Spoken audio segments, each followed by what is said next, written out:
Good evening, everyone, and welcome to another edition of Let's Talk Donation with Gift of Hope. I'm your host, Olivia Fox, and of course, we're here for another great week of conversation about organ and tissue donation. This is an interactive show where you, the viewers, can call in and ask any questions that you might have about this topic. We are also streaming live, as we are each week, at cantv.org/hotline, and you can call in and join our conversation by dialing 312-738-1060. Make sure you get those calls in before 6:55 because we want to get to everyone if you have a question. So I know a lot of you all have been hearing the commercials and we're like, donation, what type of donation? Donation of charity, donation of education, what are we really talking about? In actuality, it's a little bit of both.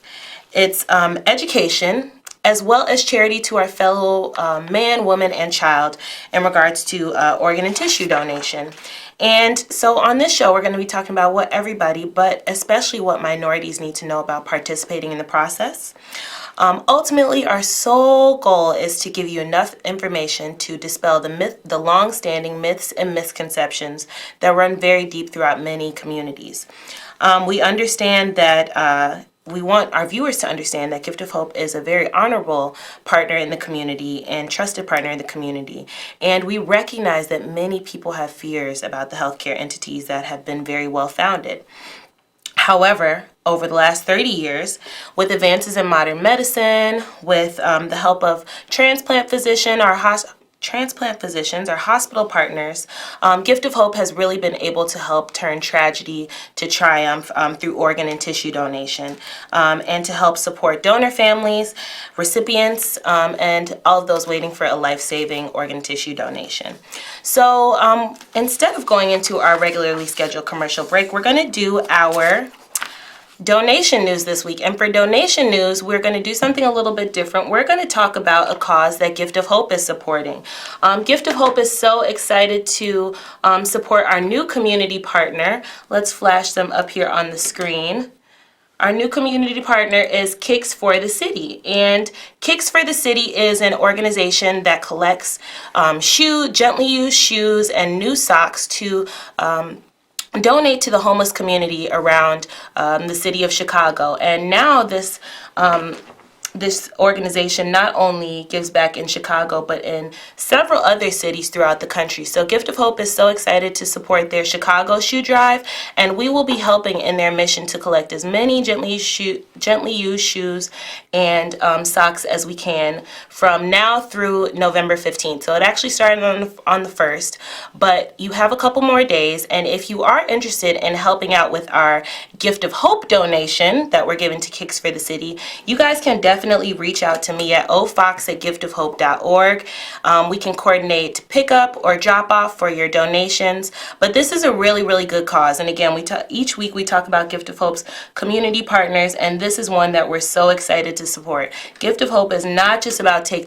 We're about giving back to the community and other excellent things that are going on in the community as well. So Kicks for the City, if you have any shoes or socks that you would like to donate, please reach out to me at ofox@giftofhope.org, and we will coordinate that. And hopefully Gift of Hope has a goal of 100 pairs of shoes that we would like to get donated. So please help us. Please help us in our mission to support Kicks for the City and their shoe drive for this year. So now, since we did our donation news, we will get right into our regularly scheduled commercial break. And after that, I'm so excited because our guests for the week are some of my good friends, and they have a really, really interesting story about donation. So I'll introduce them, and we'll talk more about that right after our regularly scheduled commercial break.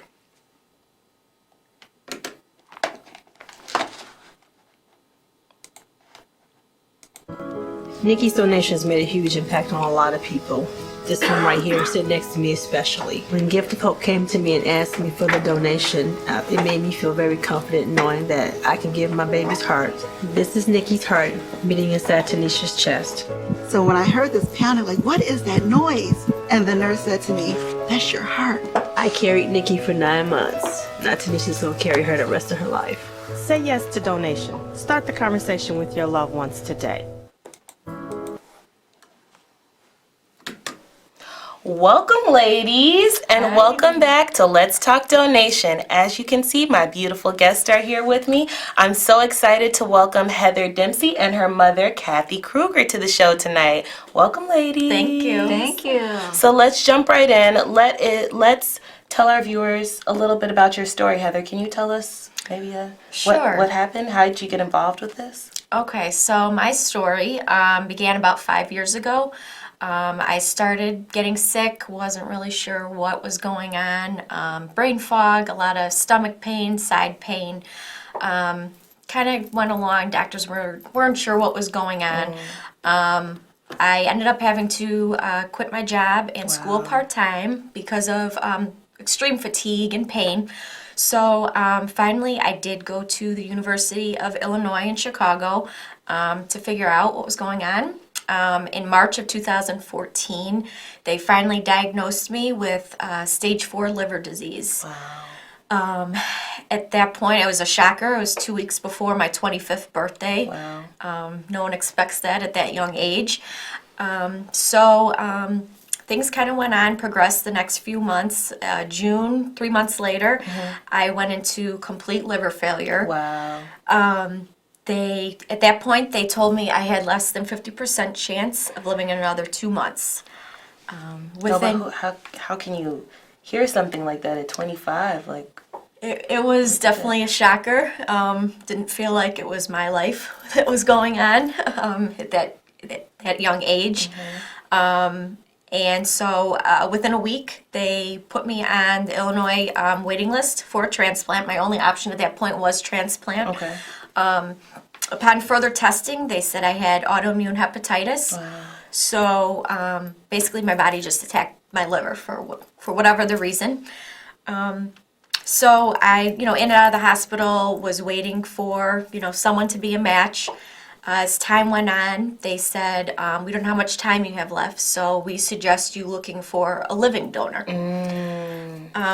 Wow. Yes, that never really crossed my mind, the whole living donation thing. I don't think it's really talked about as much as until you're in that position or a family member is. So I have a younger sister. She made up a flyer of my blood type, the name of the hospital, the transplant coordinator, and we went to churches, restaurants, Facebook, social media, to try to get the word out there. Okay. Okay. If anyone was serious about possibly getting tested for me. So we had some people come forward, but wrong blood type, they were a smoker, just different things that disqualified them. And so when you were doing this outreach to let people know that you were looking for a living donor, at that point, did it seem like people were aware about this whole topic of organ donation, even at that point? Because, I mean, it's kind of different than the deceased donation, and people get a little, foggy with that. So what were people thinking when you were... or what did you hear? What did people say to you? Yeah, I don't think a lot of people were very familiar with living donation. It's obviously a very scary thing to think of, going through a surgery when there's nothing wrong with you, being the donor. So it was definitely, I feel, a foreign topic compared to just a deceased donor. So that was just another hurdle to get through during that time. So you put put it out there everywhere, and then what? Yeah, I put it out there. Like I said, I did have some people come forward and get tested. If you could add anything, or No, Not just really. people came in to be tested, but the criteria is so strict Yes. that it rules most people out. Absolutely. They want to make sure that if you're a living donor that, there aren't different risk factors that might cause you to, not be able to do well during the surgery or to be in need after the surgery. So I know that they always say they test you from the rooter to the tutor, and that's true for the the recipient and for the Exactly. donor too. So yeah, Right. definitely. So that was, around the fall months into December. I was starting to get worse. So that following January 2015, my cousin was working for the Village of Frankfurt, actually, and a fellow co-worker there overheard him speaking, and just decided, he was a complete stranger, decided he wanted to help somebody, and went and got tested for me. wow. Yeah, Yeah, it was crazy. I had never met him before, nothing. So a few weeks later, I got a phone call from him saying that he spoke with our transplant coordinator and he was a complete match and he was going to be my donor. Wow. And that's an interesting point that you bring up, that he reached out to you, whatever it was, weeks or a month or whatever, after he was done with the testing part, because they the transplant centers, they keep the process is very separate and very private. Everything Correct. is done very privately. So when someone is being tested to be a living donor, the recipient doesn't know anything about what's going on. They don't know anything until it's time to schedule that surgery, because everything is done very private. So that is something that you don't have to worry about if you are, for some reason, if you are being tested or have interest in being a living donor. It is a very private process. So you don't have to worry about any breaches of, your personal information. And they give the donor an option if they choose at some point, even if they're a match, to pull out. That's important and to know, they won't let they would never let the recipient know that for that particular reason. Absolutely. So they do have the choice. That's a great point too. Great point too. So that was end of January, and March 16th of 2015. I received 55% of this gentleman's liver. My whole liver came out. Wow. And it's 3.5 years now, and everything has been good. Wow. No rejection. So. And so with your donor, did you get to meet him before the surgery actually happened, or not until after?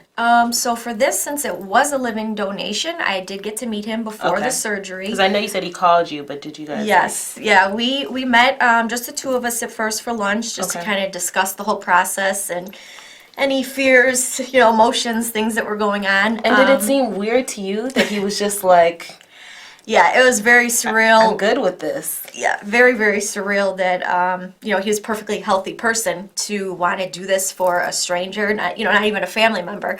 And he was the one reassuring me that everything was going to be okay. Wow. That's a special person. Yes. Really incredible, man. So, I think you kind of left out the best part of the story.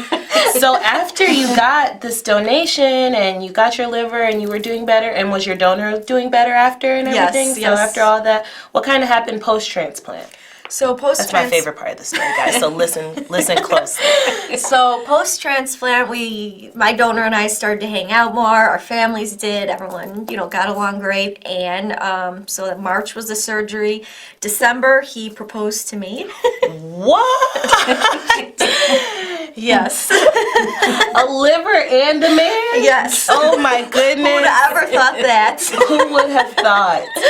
That is amazing. And yeah, we just celebrated October 16th or 15th was our 2-year anniversary. Wow, So, congratulations. Thank you. So that is a special story for many reasons, because you got a living donor, because you got, this life-saving transplant, but then you ended up finding love too as well with this person. So, I always talk about that this is, destiny, how this stuff happens, and I mean, I don't know what else that could be that this all happened in this way. Right, it was meant to be. It definitely had to be meant to be.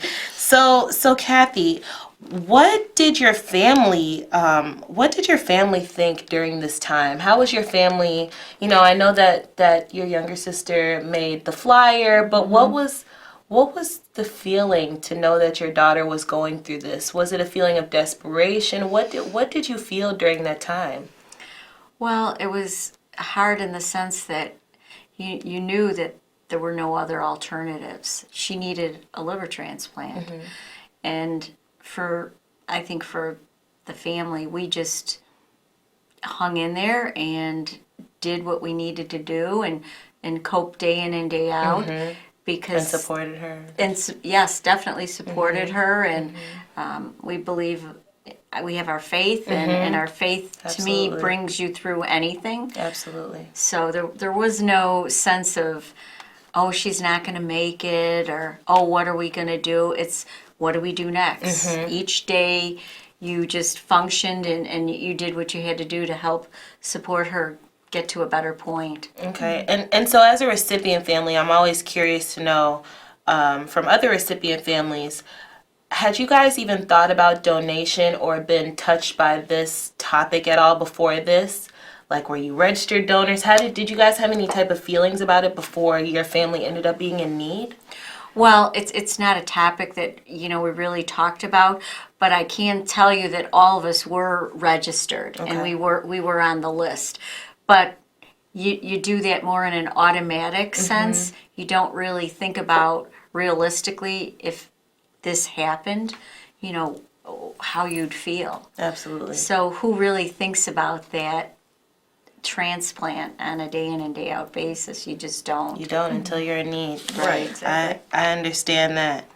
And so I think you touched on this a little bit when you first told your story, but so when they told you needed a transplant, when you initially got on the list, did you kind of think about living donation versus deceased donation, or did they just kind of tell you this is what you had to do because of your illness? Initially, that first step was just to get me on Okay. the waiting list. I really didn't even think about living donation.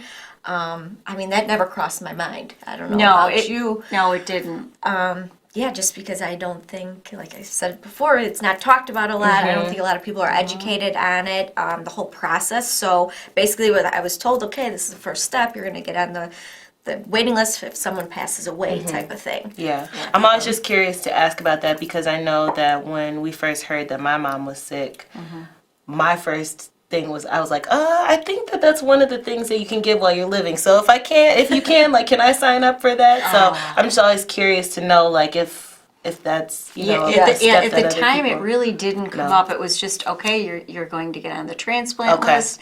There was a And- little bit of a shock involved, too, that we just, Right. And then what happened is I think she rallied for a while, and then come October, they said maybe you want to look for a living donor, because the difference would be if you get too sick, then you won't get the transplant. It's very tricky. They're not going to give it to you if you're we know you're still sick in need of a transplant, but they consider it if you're still a little too healthy.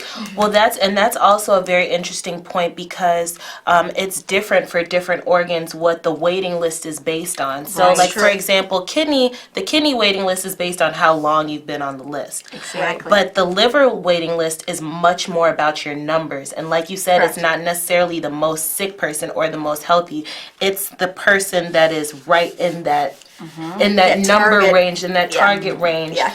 In regards to where you are on that list. So I think that's something that's important for our viewers to understand, that right. it depends by organ. And Correct. you totally just Definitely. reminded me of that. Yeah. Because the liver is different, like you said, than the kidney. And It's based on your MELD score. right. And I know they told her that, okay, if you find a living donor, then we can schedule that where you're going to get that transplant. Makes But sense. if you get too sick, well, then you might not get the transplant. So Interesting. So we only have a couple of minutes left here. I told you the time was Went by going to really fly fast. because we just love chatting with each other, seriously. But before we run out of time, I wanted to talk to you guys about the movie because I'm so excited about this movie. So now you guys have heard the story and we've talked about how cool it is, but can you tell us about this movie? Like, what's going on with that? Oh my goodness. So, about 2 summers ago, Hallmark Channel called my husband, and he was like, "What? What is Hallmark calling me for?" So they basically had heard about our story through the media, and really wanted to buy the rights to our story and make it into a Hallmark movie, a Wow. Hallmark Christmas movie. So, yeah, we signed over the rights, and we've interviewed with them and everything, told them the full story, and this coming Sunday, December 2nd, it's called Once Upon a Christmas Miracle. It'll air at 8 p.m. Awesome. And yep, it's about Once Upon a Christmas Miracle, guys. So we'll definitely all have to tune into that. I know Gift of Hope is going to try and do something special so that all of our ambassadors can watch it. But just make sure you guys tune into that movie on Hallmark for December 2nd. December 2nd. At Yes. 8 p.m. At 8 p.m. So it's a great platform to discuss organ and tissue donation, not only highlighting your love story, but also really discussing the importance of organ and tissue donation. And your family has been absolutely awesome in working with Gift of Hope. So how'd you guys get connected with Gift of Hope and everything? So actually, I had posted something on Facebook, and your mom commented, and we realized. Facebook creep. Yeah. Just kidding. But I think people should know your mom had a kidney transplant. Yes. So the connection was Right. there as far as transplant. Absolutely. Right. Go ahead. She sees anything transplant and she's like, oh, that's my friend. We're friends. Right, yeah. So she commented right away, and then we realized how close we lived, and she invited us to the next meeting that was going on at that time. So you guys are part of our South Suburban Ambassadors correct, group. right. We have our different chapters of ambassadors that do outreach within their communities of where they live or work or wherever is most convenient for them. And these different chapters meet monthly and come up with different outreach opportunities. So I know that you guys have done some really cool things. So you guys want to name maybe you guys can both give me your favorite thing that you've done with Gift of Hope and how that outreach effort went for you? Well, one of the big ones was the Chicago Marathon. Ah, yes. And that reached a lot of people in terms of just making them aware. But I think one of my favorites was when we went to the driving school and we got to speak in front of the new students. Now the new law is changed to 16 and 17-year-olds can sign up to be a donor. Absolutely. Before it was 18, now you only have to be 16 to join the donor registry. So we do a lot of outreach and education within driving schools so that the students know when they get their driver's license what they're saying yes or no to when they go into that DMV. So you guys have been awesome in sharing your story. And we found that when people share their stories, that's what makes the difference. Not necessarily just, we can rattle off as many numbers as we want, but when people share the stories and realize that it can affect them at any time, then they're like, okay, maybe this is something I should consider. Right. So you guys have been awesome with that. Heather, what has been one of your favorite things? I think one of my favorite, besides that, was we both set up a table and volunteered at the University of Illinois, where I had my transplant done. So that was kind of just surreal. And I came in contact with a lady who her husband had just had a liver transplant 3 days before or something. And she was like, oh, I've been wanting to speak with someone who has gone through this before.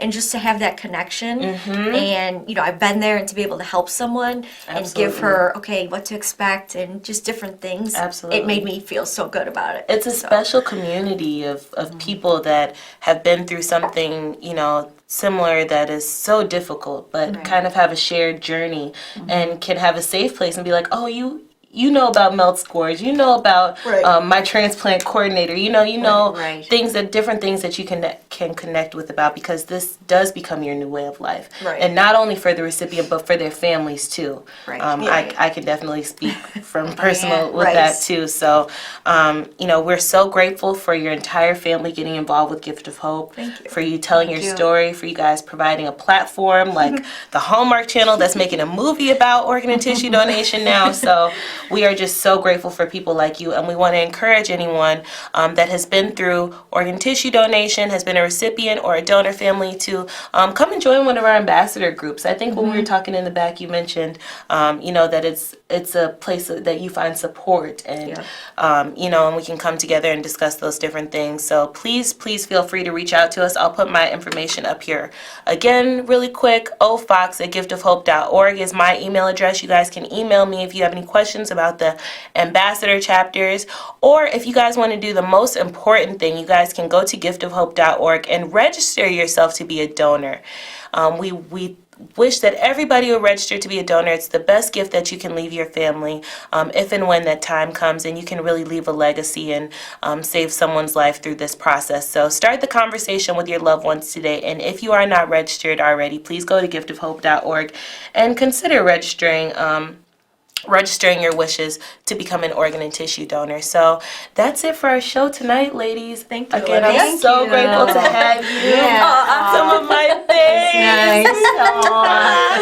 Nice. So we'll see you guys next week for another edition of Let's Talk Donation with Gift of Hope.